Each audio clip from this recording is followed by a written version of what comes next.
each one of these tubes is different properties, and super light, super strong. This is actually built for from track bicycle. They're downhill bikes, so they use them in different scenarios. You sure you're still missing? No, I got them. Oh, okay, okay. I can't find. So, if you just want to look at the finishes, each one's designed to do something different. But they look the same, relatively. I mean, if you paint them, you would know the same, or know the difference, but they are quite different. So and I've designed this body shell. I have to take into account aerodynamic force. How is this going to hold onto a vehicle? It's a huge mess. I actually enjoy it. This is a view from inside the vehicle. The driver's 5'2". I don't even fit in this thing. I mean, it just doesn't work. It's designed for something very small.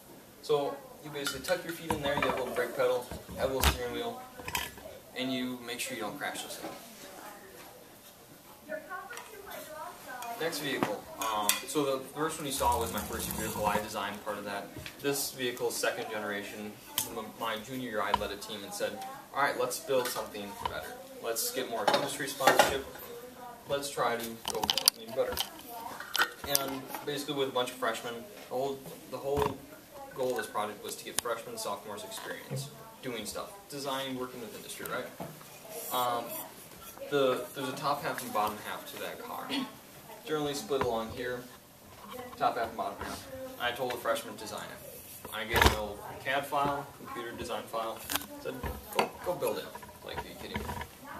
You're trusting me with this? I'm like, yeah, come back and we'll see, we'll work it out.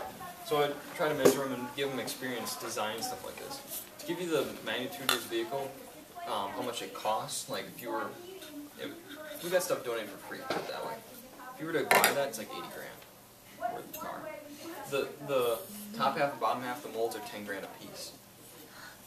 You screw up that design that I was trusting the freshmen, kiss you goodbye. Like, the whole team's going to be pissed at you because now they have to actually fork over the money that the sponsor originally gave you for free. Because I mean, a lot of this engineering, a lot of this project was, yeah, we have this great project. We have this great project. You know, here's our design, here's our model. Can you give it to us for free? Yeah, that goes over well. So you have to convince them for free to basically give you different components, give you bicycle tires, give you other things. Otherwise, it's coming out of my pocket. I funded this project through some of my own means, but I mean, you're not going to pull $80,000 out of a bunch of students. It's not going to work out. What's interesting is also working with a lot of industry. So the guy who helped us with the windshields, they're made out of really thin plastic. Actually worked with NASCAR as far as developing their windshields. He said that front windshield is the hardest thing I've ever done. Don't ever bring it back to me. We kind of screwed up because we didn't get his opinion on how hard it'd be. He wanted to get it done to make sure we could, because we had everything else designed, and I said, we really need to fit this to fit in. He's like, don't ever bring me back something like that. You know, we actually screwed up in that. So it's working with industry. I mean, these are guys who are used to working for on a budget. They're doing it for free, and now you piss them off. It doesn't quite work out.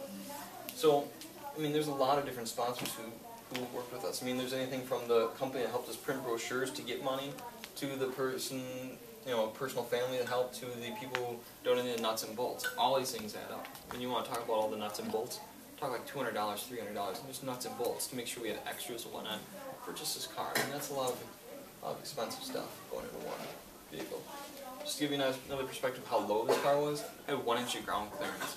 And you just laid back and like kind of steered and looked over the steering wheel.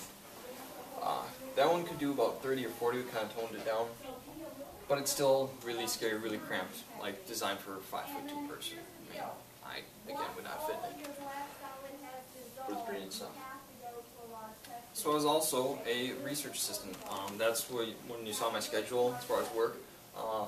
Sophomore year, I was a research assistant doing casting. This is an example of casting. That's a larger scale than what I actually did.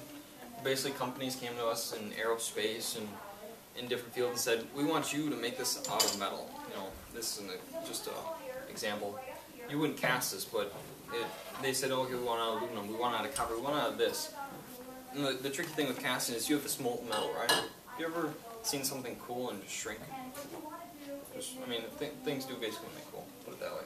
So when you design this casting, they want a final product. They want it to look exactly like this. Well, how do you make sure that when it cools, it goes exactly like this? You have to use a computer. You have to use something beyond, like, I think it'll work for their, like, 10 grand of time. That's right. Adam. So, Didn't know it was on. at least it wasn't an embarrassing ringtone. Yeah, anyway, but I won't